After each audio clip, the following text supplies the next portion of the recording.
Okay, well, hello everybody, and thank you for joining us. This is the fourth webinar in our series of Move United and the Adaptive Track and Field USA partnership. My name is Jessie Cloy. I'm a competition manager with Move United, and I'm excited to be here as the representative for Move United. I'm going to pass it over to Phil Galley. Okay. Does everyone see my screen? I see it. Yes. Yes. Okay, I'm going to go into presentation mode.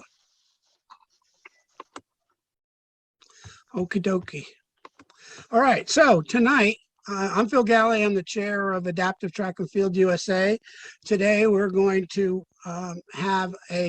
it will be relatively short compared to the others, probably a little over an hour. And we're going to talk specifically about para starting and what the starters should be aware of. These are the exceptions to the rules that you all should know about starting. So we'll try to keep it to those points, although I'm sure other points will be added. The presenters tonight will be myself doing just the beginning and the end.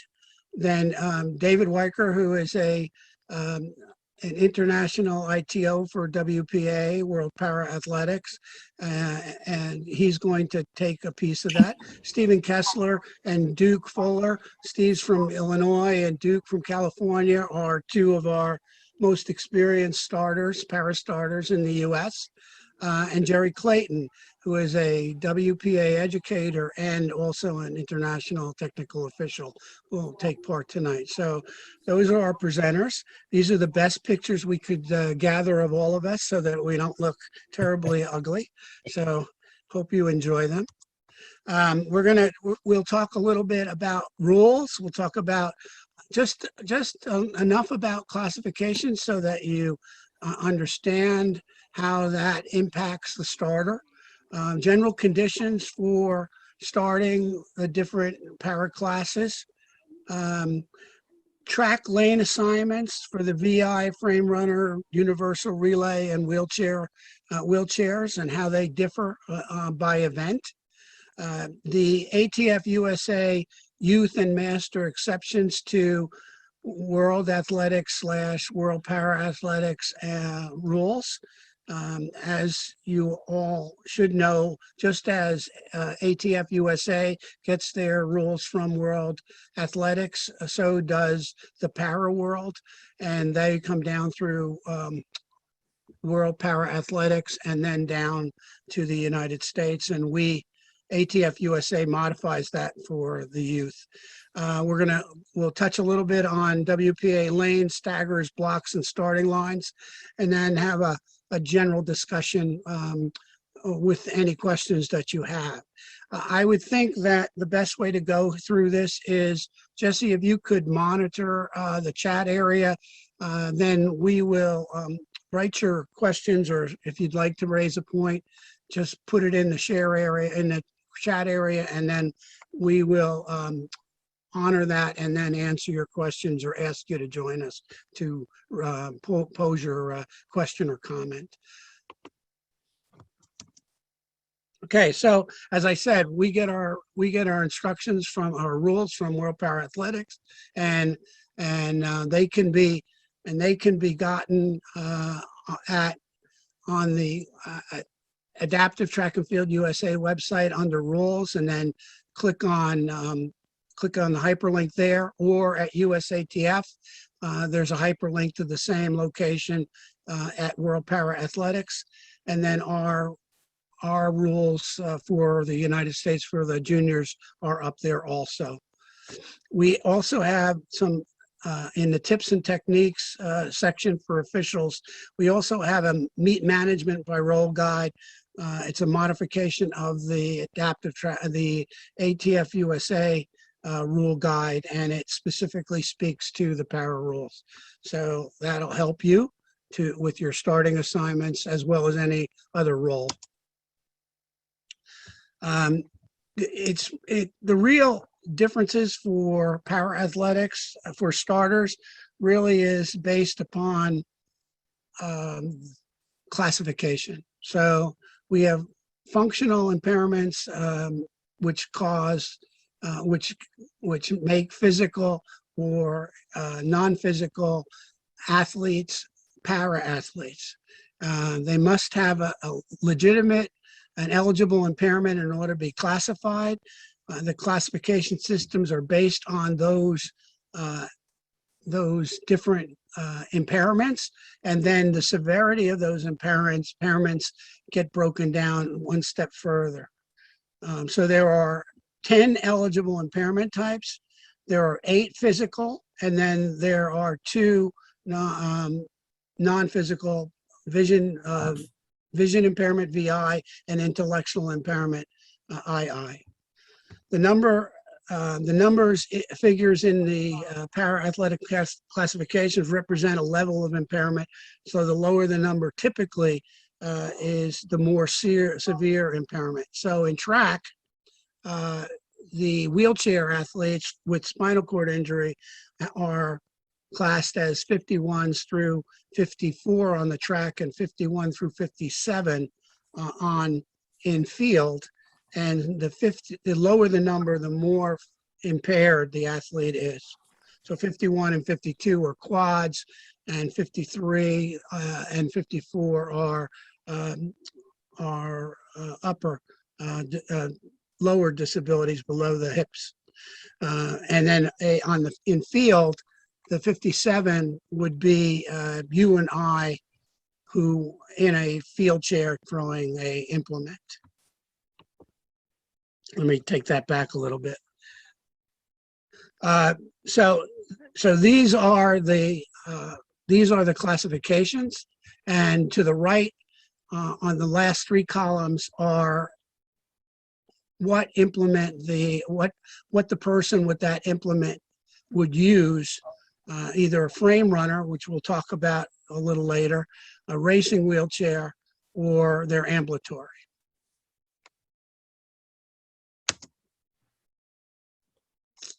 Okay, so the general age groups for para-athletics that you would have to know as starters, for ATF USA, we have futures, which are U7s. We have U11s, U14s, U23s, and masters, 35, 50, and 70. World Para-Athletics recognizes U17, U20, and the open category. And the open category is any athlete 14 years of age or older who wishes to run or throw or jump in the open segment. The events by gender below 3,000 meters, the males and females must race separately in separate events. And the bibs for athletes, ambulatory, bibs on the chest, lane numbers on the hip on both sides would be preference. And wheelchairs and frame runners, the bib would be on the back of the chair, and typically on the lower frame facing the primary camera on the crossbar. And then finally, lane numbers on the helmets. And again, preferably for our officials' benefits, on both sides of the helmet, so no matter where the umpire is on the track, they can see the athlete. Okay. Carrying on with the general conditions, right? Wheelchair and frame runner, the athletes must always wear helmets while in the venue, and often that includes when they're in the warm-up area. For 800-meter chair events, as well as all other 800-meter events, at World Para Athletics, we run on a 1-turn stagger. And also, if a crash occurs in the first 50 meters of the race, the starter may recall the race, and they may include or exclude athletes depending on what the cause of the crash was. So if an athlete causes the crash, that athlete may be excluded by the starter. Chairs can leave their starting lane after the bottom of both rear wheels cross the 800-meter brake line. So that's essentially the green line on the track. On most tracks, it's a green line. And we also don't use prisms for wheelchair events. Sometimes we will put tape on the track at the intersection of the lines so they know where to cut in. But again, that's not so much your problem as a starter. And for finishing of any chair event, it's the axle of the leading wheel that crosses the line that constitutes the finish. So it's not necessarily the front wheel, because the front wheel is the smaller of the three wheels on a racing chair, except in for a race runner, they all tend to be the same size, but it's the leading wheel that crosses the finish line. There's one famous example of a picture of an athlete who is going through the finish in reverse order and backwards because his frame broke and the front of it dug into the ground and flipped him over. So it's not a happy event when that happens, but you need to know where the leading wheel is, the hub of the leading wheel for the finish. Now, again, that's not a starter issue. The next starter issue, though, is a best practice. Athletes should be instructed to take the curve after the finish. As an able-bodied track, as in able-bodied track, the starter has the ability not to DQ an athlete if he or she feels no advantage was gained in a false start. So you can recall a race and instruct the starter's assistants to issue a green card, or you can leave it alone. But usually if you, and this is what happens in a lot of events where there are athletes who are required to use starting blocks. That's the start information system is the new language for, or newer language for false start equipment that used to be used. It does the same thing, but it's a start information system. Finally, the wheelchair and frame runner is the athlete. If the chair or wheels hit the inside line on a curve, the athlete shall be disqualified. And this did happen even in Tokyo, where there was an athlete in a wheelchair who went over the line and was disqualified. Okay, Phil. Yep.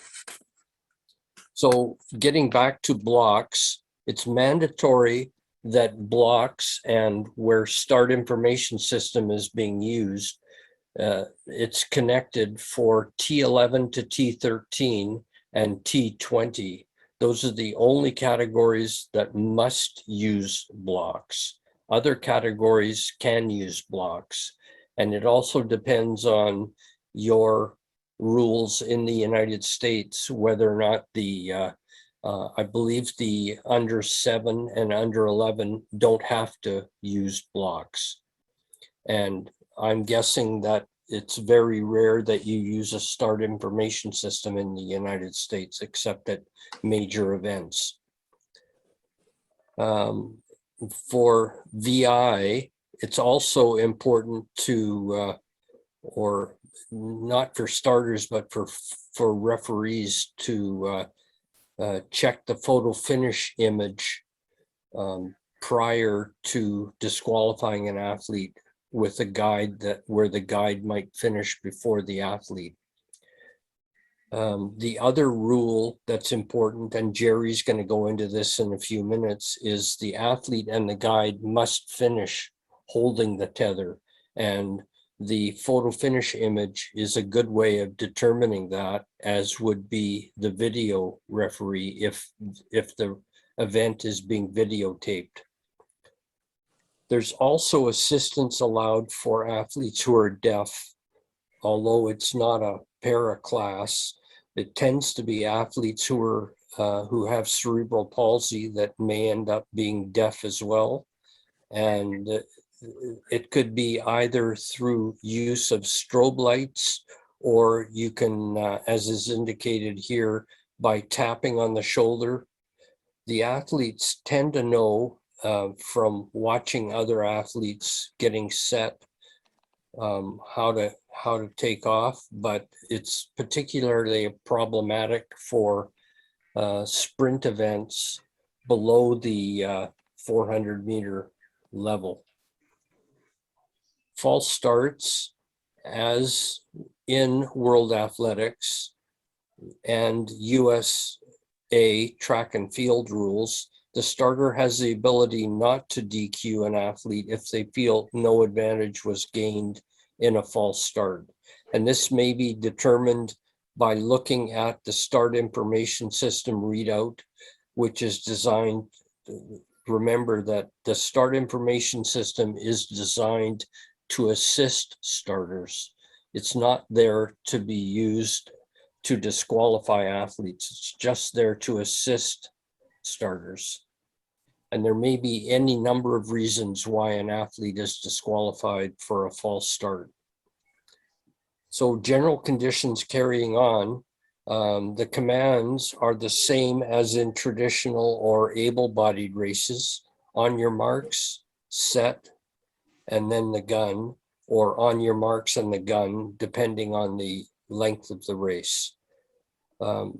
It should be noted too, it's a best practice that you suggest to athletes in wheelchairs that they wheel back as opposed to stand up, which is what most starters are used to saying. Stand up if you're going to abort a start. And we had one situation in Canada a few years back where the starter errantly said, stand up, and one of the athletes said, we would if we could. Yeah, so that it does happen, and fortunately the athletes do have a sense of humor, but not all athletes do, so it's important. Now, it's also important at the start of the event that because the finish of the race is the leading wheel and the hub of the leading wheel, that they start with the leading wheel behind the start line. So that means the wheel cannot touch the start line as it is in the lower picture, but it's not touching the start line in the upper picture. Okay. Cool. General, Hi, everyone. This is Jerry Jerry's Clayton from gonna Denver, take over. Colorado. I'm going to continue on, and we're going to talk about visually impaired athletes and how that impacts starting in particular, and a few other pieces of information. One of the big general things about the most significantly impaired of the visually impaired, the T11s, is they must wear eye patches, which are like bandages over the eyes, plus a mask. And this is to ensure that there's no possibility of them perceiving any kind of light through those patches and light and masks. They must wear them until the event is complete. You know, on the track, they have to wear them from the time they get into the blocks until they finish the event. These T11 athletes must run with a guide. Every T11 athlete and their guide is assigned 2 lanes. What you'll see in the start list when you're standing there, you won't see 2 lanes indicated. You'll see the odd number of lanes indicated. So if you see lane 1, lane 3, lane 5, or lane 7, that means lane 1 gets lane 1 and 2. Lane 3 gets 3 and 4, and so on and so forth. It does not matter whether the guide and the athlete, whether the athlete is in, say, lane 3 and the guide is in lane 4. If the athlete and guide prefer to do it, the guide can be in lane 4 and the athlete can be in lane 3. they have the entirety of both those lanes. And it is up to the start team to be able to situate the start such that those athletes are paired up appropriately.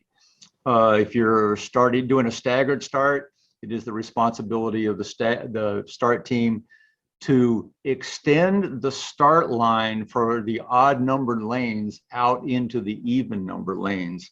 So lane 3, for example, would be already there on the track. You would use, say, white duct tape to extend the lane out into lane 4. So the guide and the athlete have one long line, 2 lanes wide to complete the start, and they can stay anywhere they want to within those 2 lanes. The athlete and the guide must use in track a 30-centimeter tether. They have to hold it by the end of the loops. I'll show you a picture here in a moment. And they mustn't shorten the tether by grabbing it on the inside. They must hold it by the end loops. The athlete must finish before the guide. So if the guide leans forward, he's an athlete and he tries to finish it, and he's used to leaning forward at the finish, and he leans forward a little bit in front of the guide, that's going to be a disqualification for the guide and the athlete. It's important to understand that what the guide does and what the athlete does, either one can do something that would result in a disqualification. The guide can't pull or push the athlete and propel them forward during any portion of the event. The athlete and the guide must use blocks. They both must start with blocks in any of the sprints or any of the relays in which a sprint start with blocks would be used. Phil? Here's just a couple of pictures. You can see in the middle there, the patches, an example of some place where you can get them. They're pretty easily obtainable. Those have adhesive. They will go over the eyes. You must have them whether or not you have eyeballs or not. We have some athletes who have had surgery and have had their eyes removed. They still must have an eye patch and a mask worn over them. And you can see the mask at the right. As the athlete is coming up to the start, they can have that mask off, but once they begin to position themselves, the mask must be on. As a member of the start team or a starter, you can request someone to examine the mask and ensure that there is no ability for any light to come through that mask if you suspicion that something might not be quite right. T12s. The T12s are kind of the middle of the road. They do have some perception of light, can probably see in their peripheral vision a little bit, which is obviously going to aid them and give them some gain in function over the T11s. They have the choice of running with a guide or not. If they do run with a guide, it's just like running with a T11. They must use a tether and follow all those rules I just talked about. The T12s are not required to wear a mask, however. They also, whether or not they choose to have a guide, they are allocated 2 lanes when the start sequences are set up on the start list. So the T12s will always have 2 lanes to run in, whether or not they have a guide. They also must use blocks to start in the sprints, 100, 200, and 400, as well as any relay that has a sprint start. The T12 athletes may ask for assistance in positioning and setting their blocks, whereas the T11 athletes have a guide with them and one of the roles of the guide is to help position the athlete in the blocks. If the T12 desires to have some assistance in positioning their blocks, which would be the start team's role, then they fill out a form in the call room, and that form comes out of the call room and onto the track and is handed to the chief. Phil? Question. Sure, please. If in the 100, may the athlete start in lane 3 and end in lane 4? Yes. If they're on 11 or 12. Yes. Correct. They get 2 lanes. They can start and finish anywhere they want within those 2 lanes. And that would apply to the 200 and 400 also. Correct. Yeah, great question. Thank you. Okay, the 11 and 12 is here, a little bit of information on the tether. You see a kind of a cartoon diagram of a tether. You can see the loops on the end, and the 2 red stoppers, those are fixed. And the distance between those 2 in track must be 10 centimeters. You can't shorten that anyway. In other words, the guide cannot grab past the red stopper on the inside where it's yellow there. You can't grab it. You also are not allowed to grab the hand of the athlete. You're not allowed to grab the shirt of the athlete in order to guide them. You must use this tether, and you must only hand it, you must only grasp it on the loops at either end. I forgot to say earlier, in road racing, the 30 centimeter length of the tether is extended to 50 centimeters to give them a little bit more distance. Doing a long race like that, it seems quite nice. So one thing perhaps you need to do at the start line is make sure the athlete walked out there, if the call room didn't catch it, and doesn't have a long distance road racing tether that's 50 centimeters long. Again, the guide must not let go of the tether during the race, because if they do, or accidentally, it is a disqualification. If the tether should break during the event, that is a disqualification. And the rationale for that is because the tether is personal equipment. Personal equipment is the responsibility of the athlete. When you have a guide and an athlete, they are considered as one. So if the tether breaks, that's a disqualification. They must remain, the guide and the athlete must remain tethered until after both the athlete and the guide pass the vertical plane of the finish line. And at that point, the guide may let go of the athlete and allow them to come to a stop afterwards. And here's another diagram of a tether and a real tether down below from China. As you can see, track events are 30 centimeters, road events are 50 centimeters. Some tethers, you don't see them too often, but that outer stopper in black is a locking mechanism that allows you to adjust that. And in the call room, when they measure these things, they adjust it out to its maximum length and measure it at that point. And you can see the one down below. So those blue loops at the end, that's where the guide and that's where the athlete grasp on it. You cannot grasp it anywhere on the stopper or anywhere in that red area between the 2 stoppers. And up in the left-hand corner, you see here are a couple of locations where you can obtain tethers. There's one in the United States, and this tether down below there was made in China, and you can get it from Mr. Shengguan at email address, or you can reach out to Lending Site, and they also make some nice tethers as well. The track or field 13s, the most functional of the visually impaired athletes, they do have a visual disability significant enough to compromise their ability to navigate. So they are still in this system, but they are not allowed to run with a guide. They only are allocated 1 lane on the start list. They must use starting blocks to start, and they don't wear eye patches or masks.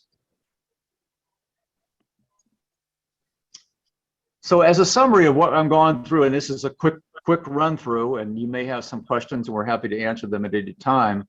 This is just a summary of what we covered. The T11s, they must have their eyes completely covered because we want to make sure that there's no light getting into their eyes for the slight reason that there might be some perception of light at all. The T11s must race with guide runners. The T11s have a choice to choose whether to run with guide runners. The T11s and T12s always get 2 lanes, and they will be allocated 2 lanes on the start list. The T11s and through the entire visually impaired group must use starting blocks for all these sprint starts and relays with sprint starts. And if you have a visually impaired only relay, you actually use batons. It's an interesting concept. As officials, we don't care whether the guide or the athlete has the baton in their hand, and we don't care whether or not the guide or the athlete passes or receives the baton, as long as the baton is exchanged as you would perceive that and rule that normally in able-bodied sport. And now I think I'm going to pass things on to Duke, who's going to talk to us a little bit about starting for the intellectually impaired. That's right. Hello, everybody. We'll talk about the T20 classification. That's the intellectually impaired ambulatory athletes. Impairments, intellectual function, and adaptive behaviors. So they must use starting blocks to start in the 100, 200, and 400 meters. They may have assistance positioning and setting their blocks. You can do it with a formal request, or they can submit an assistance form, and then there happens to be a nice little picture of what that form looks like. And it's usually filled out and submitted and reviewed, and then typically we'll approve it to have the assistance for that athlete. And typically, usually the starter will assist, or the recall starter will provide that assistance. And at regional meets, permission may be given for a coach or parent to set the blocks without coaching the athlete, obviously, without the form. So that's kind of a nice little accommodation that is provided for them. Next slide is the T3132s. And these are the cerebral palsy, the CP athletes. And this is a picture right there of the frame runner. It's kind of a large size, adult size tricycle. And they use this to compete. Blocks are optional at the start. Usually they'll have like they'll use one block and then they use it to push off. And the athlete's movement at the start may not be to gain an advantage, because a lot of times they have, with their cerebral palsy, they tend to have spasms and things like that. So it's out of their control. Starters should start as soon as possible, because if not, then there could be some spasms, and it's not good. And in the USA best practices, the athletes are assigned, the frame runners get 2 lanes, which is really nice and convenient. And one may be used if the lanes are 48 inches wide, which depending on the track, that's why we walk the tracks. No matter where we go, we're supposed to walk the tracks and inspect everything. So next slide is the T3334s. Again, these are another group of CP athletes. And then the 51 and 54s are the wheelchair athletes. They must use a racing wheelchair to compete. And at local regional events, athletes may use a regular wheelchair. So you may see different forms of wheelchairs that they may compete in. And they're given 1 lane to compete. And at the start, the bottom of the front wheel, that's the center of the axle, must be behind the start of the line on set. I believe there's a really nice picture there that shows the example of the correct location before the start.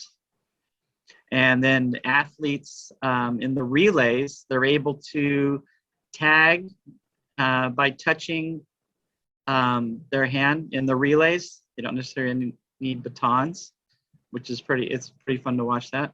And then center of the axle and the front wheel defines the finish line, okay?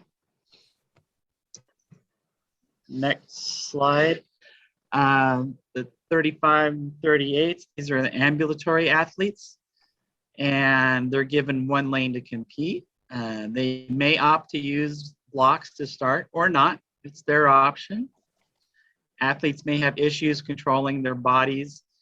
Again, starters should start the event as soon as possible. We actually had a situation at the US Olympic trials. One of the athletes was having spasms in the set position. So obviously we let them stay down because usually, we ask them to stand up.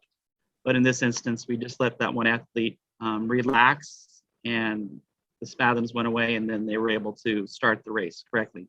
So it does happen, and you have to be mindful of starting as soon as possible. Athletes use a baton to exchange in the 35-38 classes only for the relays. And then next slide, and I think we move on to Mr. Kessler.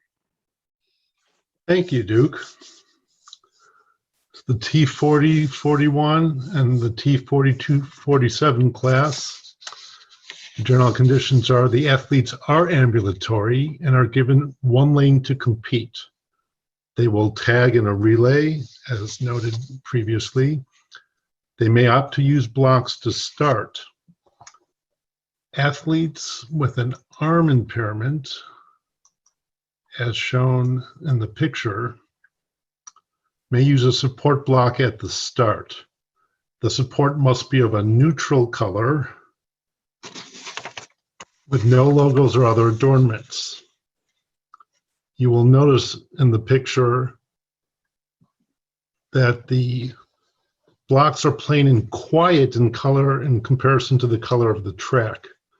That being said, it is common for the younger athletes to be more adventurous in their color selection, including adding decorations, stickers, flags, etc. It's also an opportunity for young athletes to bond with their fellow athletes and project to them the work they've done along with their parents. As they mature and progress, the leeway given for the different designs will give way to the stricter rule interpretations. Because it is part of the support system for the athlete, the support block must be behind the starting line on the start. If not, a false start will be charged to the athlete because it is a part of the athlete itself. Another thing I want to bring up about these athletes is that as a starter, it is imperative to study the athletes as they prepare for this race, especially in the dashes, because some of them may have limitations in what they can do. There have been many times where someone using a support block cannot assume a crouch position at the start. So when you say on your marks, they get in their position and it looks like they're in the set position, and it's because they cannot go down. So if you're waiting for them to go down to come up, you'll have to restart everybody's procedures. And you will learn this by watching them prepare their blocks. And again, you're doing that for up to 8 people. So it's very important to concentrate on that. The next group is T61s through 64s. They are ambulatory. They must use their prosthetic to compete. If the athlete loses their prosthetic during the race, they must finish the race with their prosthetic, meaning they can put it back on or carry it to the finish. They are given one lane to compete. They may opt to use blocks to start using 1 or 2 foot plates. They will exchange by touch in a relay, universal relay, or other types. The track setup for the T11, 12 athlete events and the universal and wheelchair only relays.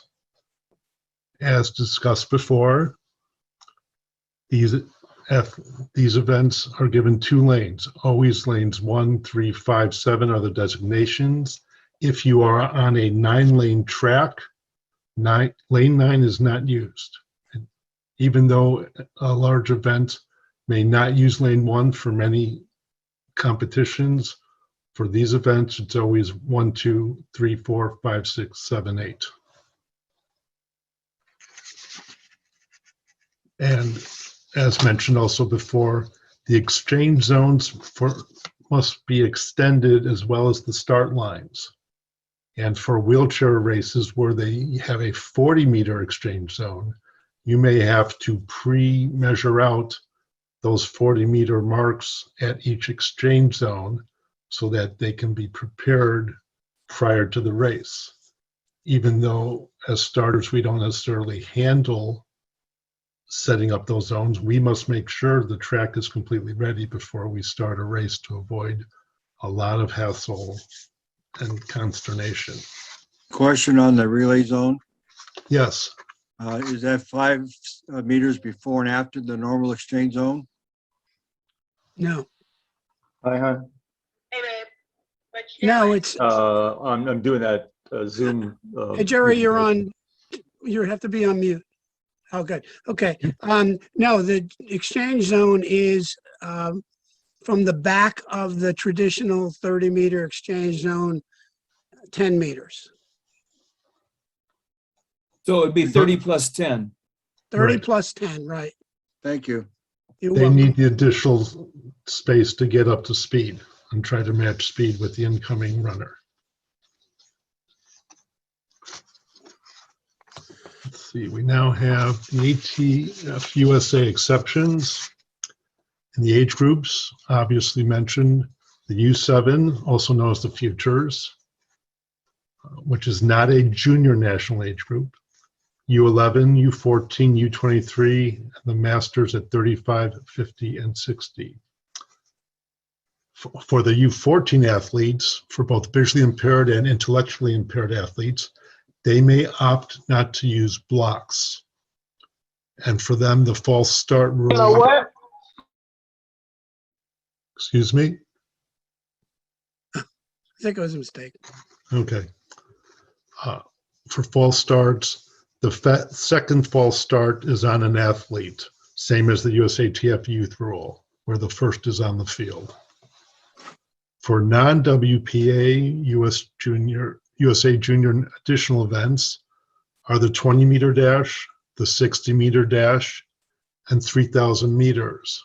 It is very common at the youth meets where we lay down the lines for the 20-meter and the 60-meter at the start of the day, run the 20, pull that line up, run the 60s, pull that line up, and then we're back to the regular 100-meter start line. In the non-WPA USA classes, T35A, an ambulatory athlete may use a stabilizing device such as a walker for U11 only.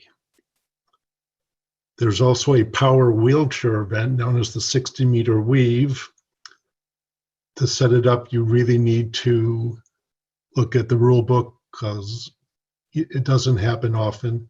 It basically looks like a mini slalom course where an athlete needs to maneuver back and forth between cones. The ATF USA relays include the 4x1, the 4x4, and the 4x8 medley relays. There's also the WPA universal relay. I'd like to point out that with the T12 athletes, they do not have to run in lane 1, even if they're the only athlete on the track. Again, some of them may be able to see the inside of lane 1 only if they're not in lane 1. So they can run an entire race in lane 2 or lane 3 if that allows them to see lane 1 clearly.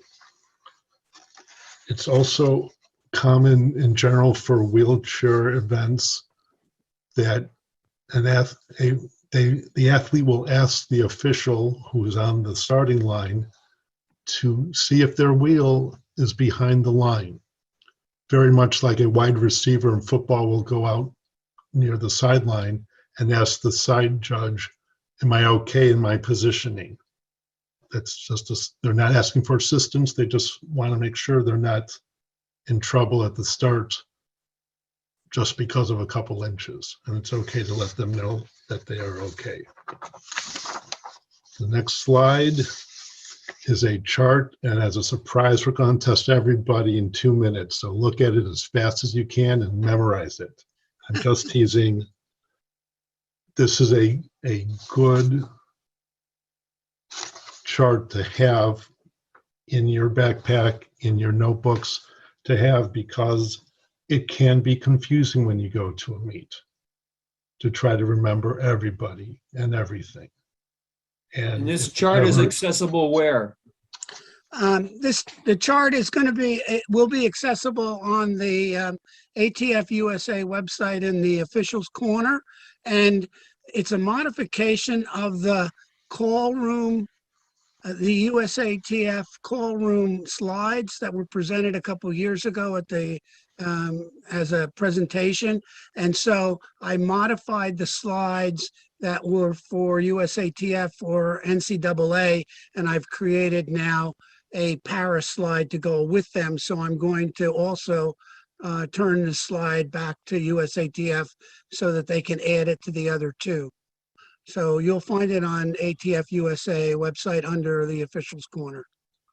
And This is a David really here- good chart to have available for your starters assistants as they prepare for the next group coming out. So once the current race ends, we can continue a better flow, because that will help the whole meet progress. Steve, this is Jerry. May I interject briefly? Absolutely. Thank you, sir. Just wanted to bring up 2 points. One of them you might have brought up, but I may have missed it. One thing about starting with juniors with guns is, especially for the CP kids, the startle effect of that weapon going off somewhere near them is quite pronounced, and they will like jump up and down. So alternative vocalizations using whistles or something like that for a junior event, especially when they are in those youth classes, is really advisable. Wouldn't you say, Steve? Definitely. I know with the 20-meter dash, there's a bunch of kids who they see me raise up that gun and they are panicking until the gun goes off, and then the crying stops and they're like, oh, it's a race, and they go crazy. And one thing I'm starting to do is stand much closer to the finish line so I'm farther away from them. Another thing in that nature with the CP athletes is we had a 200-meter race with various CP athletes all in the same race, and none of them could stand still at the line. And I said, on your marks, and I said set, but no one could become set because they could not stop. And I basically tried to time the gun to when the most were in a neutral position. And on firing the gun, it startled them. And 6 of the 8 did like a stutter step and then started running. And someone said, no one was steady. And I said, if I wait for them to be steady, we will stop the whole meet. There's sometimes you just do the best you can, especially with the younger kids who don't have as much training and experience. Yeah, I think the key is the experience, to have done it and seen it a few times. It makes a whole lot more sense. One other point I wanted to talk about is the START information system. As you were informed earlier, the visually impaired and the intellectually impaired, or the T11, 12, 13s, or 20s, must use starting blocks. Everybody else has the choice. So if you have a start where there is a mix of individuals, some choose to use blocks and some don't, you must turn the START information system off and not use it. So you won't selectively be in using SIS for those that have blocks and ignore it for the others. You just turn it off. Okay. And that's all I had. Thank you. So Steve, are you done? Yeah, unless someone wants to take the test, but yes, I think. Okay, so I guess it'll come back to me. Before we leave this slide, so we went through these different classes and we went through the rules for these individual classes. And when we get to junior nationals, where I think we had about 160 athletes this year, and we had the privilege and honor to be able to run full heats of an individual class.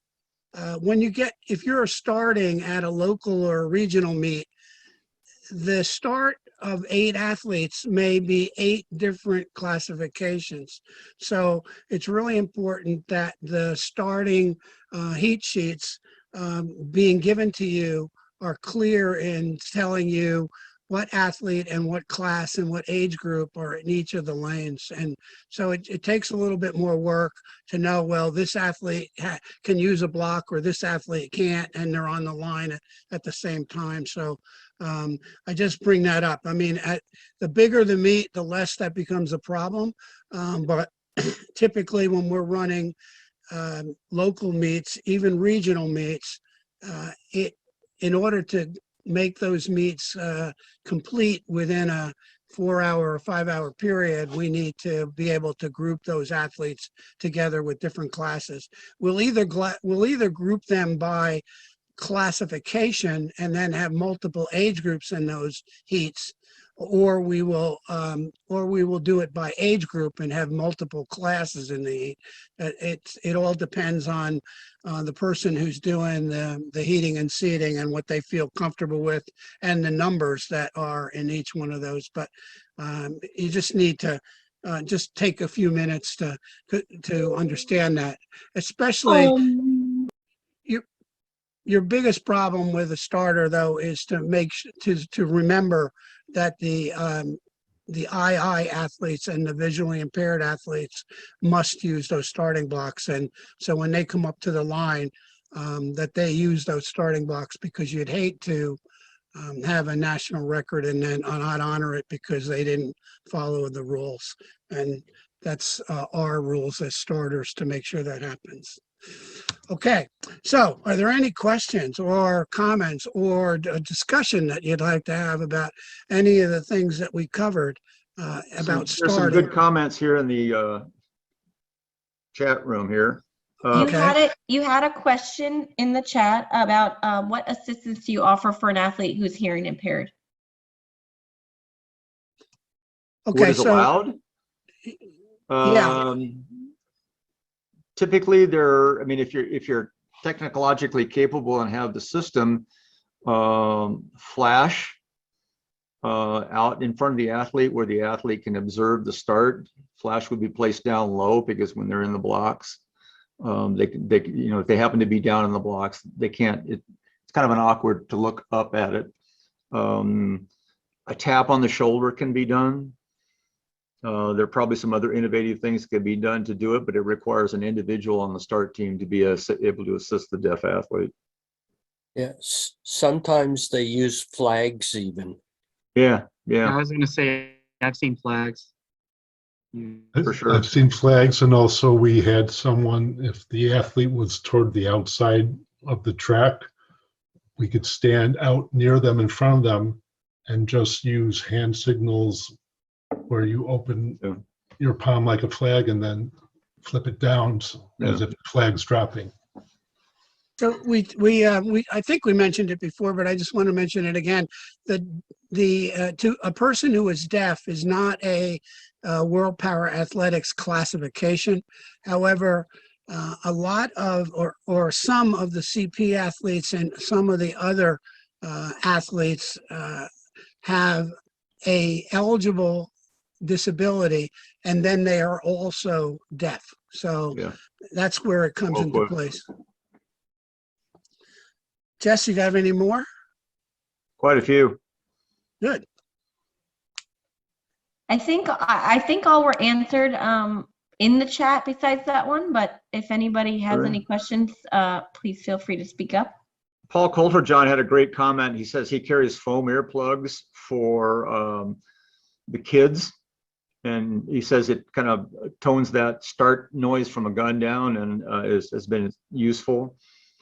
Pam Carey made a great point, is the rule is changing for the frame runners. That's the new language.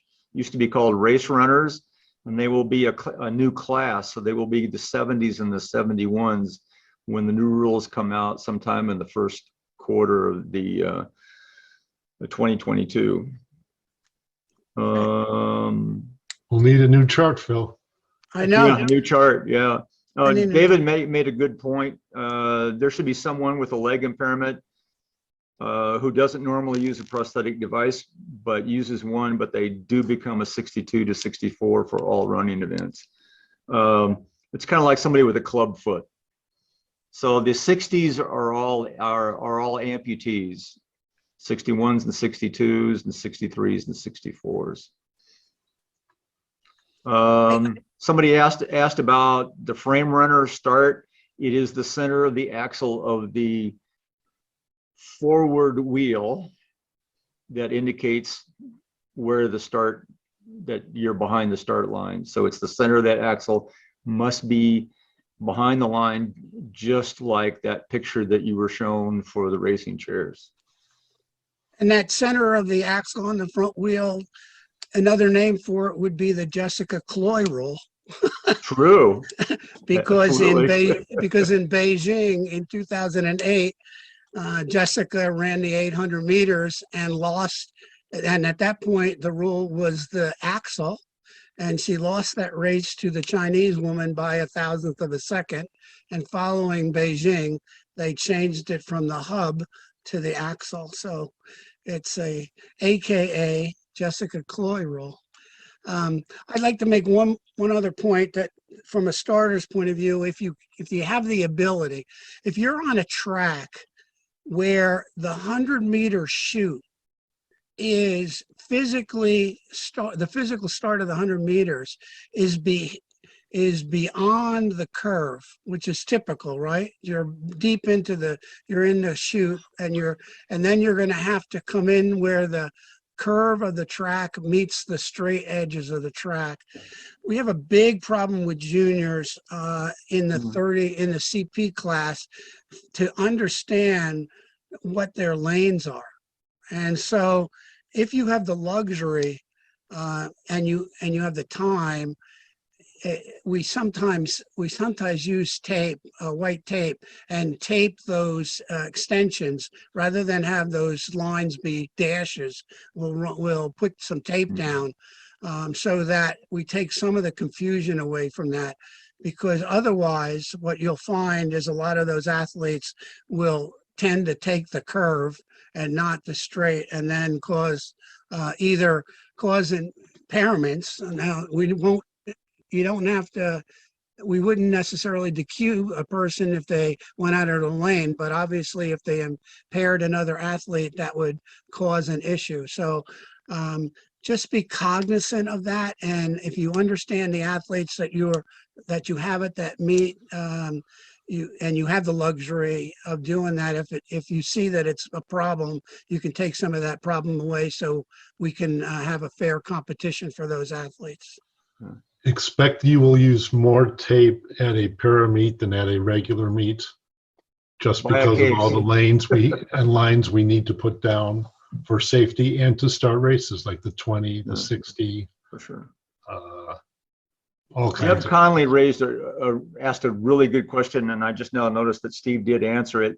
She asks, does the guy need to be of the same gender as the athlete? And the answer to that question is no.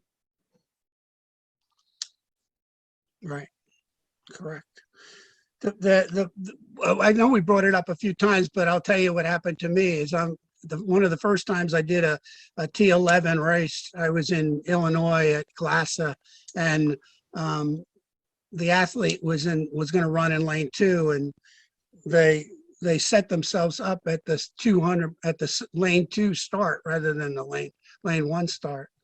and that was probably my first or second time to start a race in that position. And he says, well, I don't want my athlete to do more than 400 meters.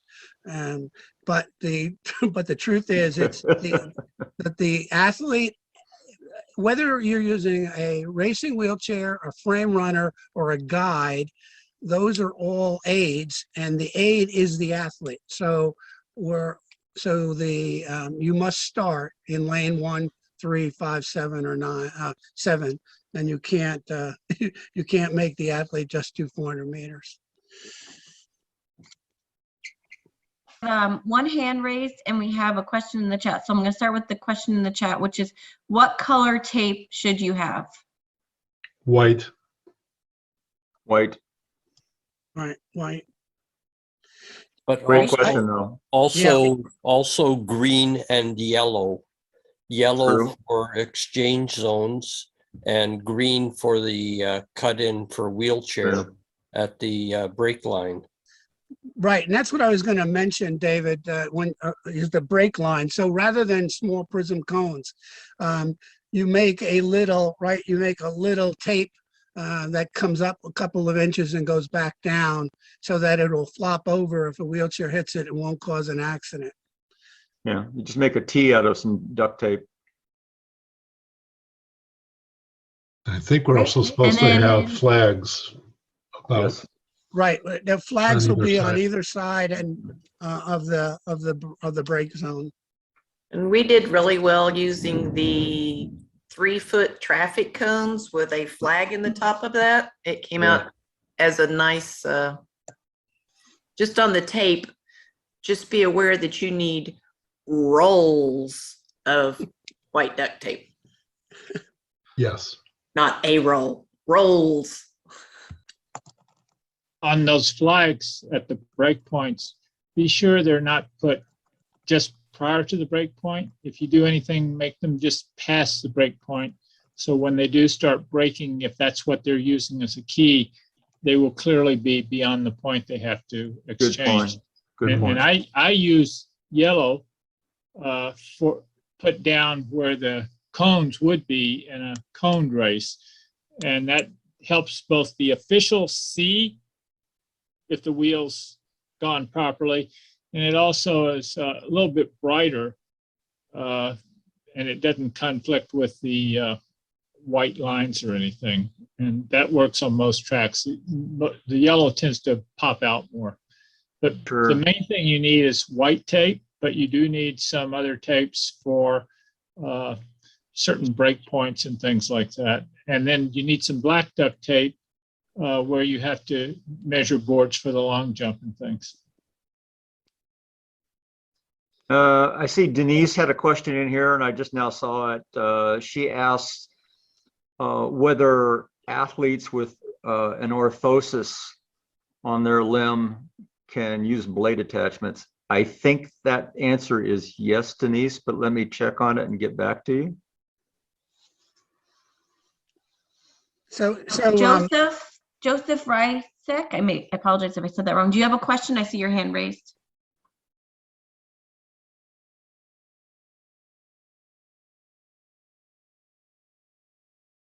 here, No, I do not have a question. It must be an accident.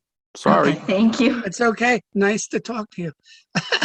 So I want to just review one more time about the amputees. So an amputee in track must use their prosthetic. So we covered this before, but so when an athlete loses their prosthetic in the middle of the race, the original rule prior to 216 was that they must put it back on and then carry it across the finish line. And then run to the finish line in order to be legal. Post 2016, the rule changed, and now you can carry it across the finish line. So if you have an official who,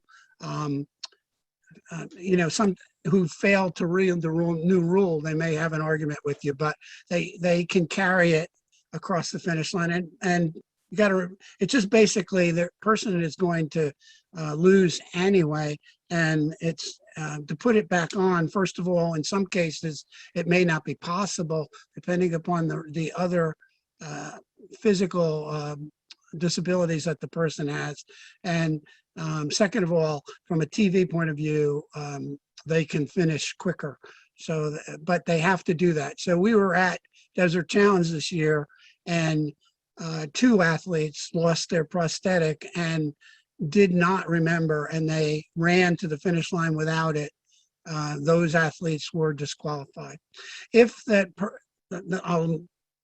I'll bring this up for Jerry and for David, but if that athlete loses their prosthetic and then that prosthetic then impedes another athlete, then you have the option then that obviously those athletes that were impeded should be allowed, if they wish, to rerun.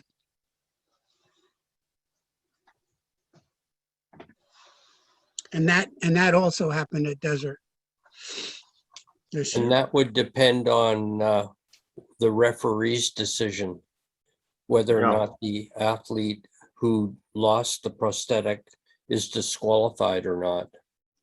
Right. Well, in the case that it happened at Desert, they finished the race without the prosthetic, so they were disqualified. And I was the ref, so I allowed the runner who was impeded to rerun because they were only a second off of the qualifying time for para trials. So we let them rerun, and they did meet the trials time. So that was good. But a point about the amputees now just jumped into my mind, and especially relevant for starters, is that there's one class of amputees who have both legs amputated above the knee, and they have a prosthetic limb. And when they're standing at the start, if you have an expectation that they're going to be able to stand still when you give the set command, you're going to be highly mistaken. They move around a lot, sometimes more than the CP guys. Wouldn't you say, Steve? Sometimes a lot of it comes down to wind. If it's a breezy day, Yeah. they may be standing where their prosthesis is, or their blade is against the front of the blocks. And some of the times I've seen they have issues is that if they are next to someone who is going down and doing a full crouch start and coming up to the set command, they get into position really early. And if the crouching person is, shall we say, a peacock and taking the full allowable time to get ready, if they're trying to balance for that long, that can be an issue. And I've told them when they ask, how do I deal with it? I said, until they actually get down into their crouch and they stop moving, then start your balancing, because you won't have to wait more than 2 to 4 seconds till the gun goes off. But if you're trying to overbalance for 30 seconds, it's not going to work. Yeah. To give you for those of you that may be a little bit newer to this, imagine somebody standing on stilts. That's just what it's like to have above knee amputees standing on their prosthetic limbs and trying to stand still. It can be somewhat difficult at times. Great discussion. Yeah. So we didn't talk about it in this session because it really doesn't involve the starter. However, the athlete that is a double amputee has to be wearing prostheses that would make them no taller than they would be if they had their legs. And so there is a MASH number, which basically says you're 5'10", and that athlete with their prosthesis on is measured in the call room before they come out on the track. And that before they created the MASH rule, there were instances where if an athlete, double amputee, was doing the 100, they'd be 5'10", and then they'd come out for the 400 and they'd be 6'2", so that they could get a better run. But now we have limited that to a set height. And it isn't the job of the starter, but you should be aware that there is rules around how tall an athlete can be.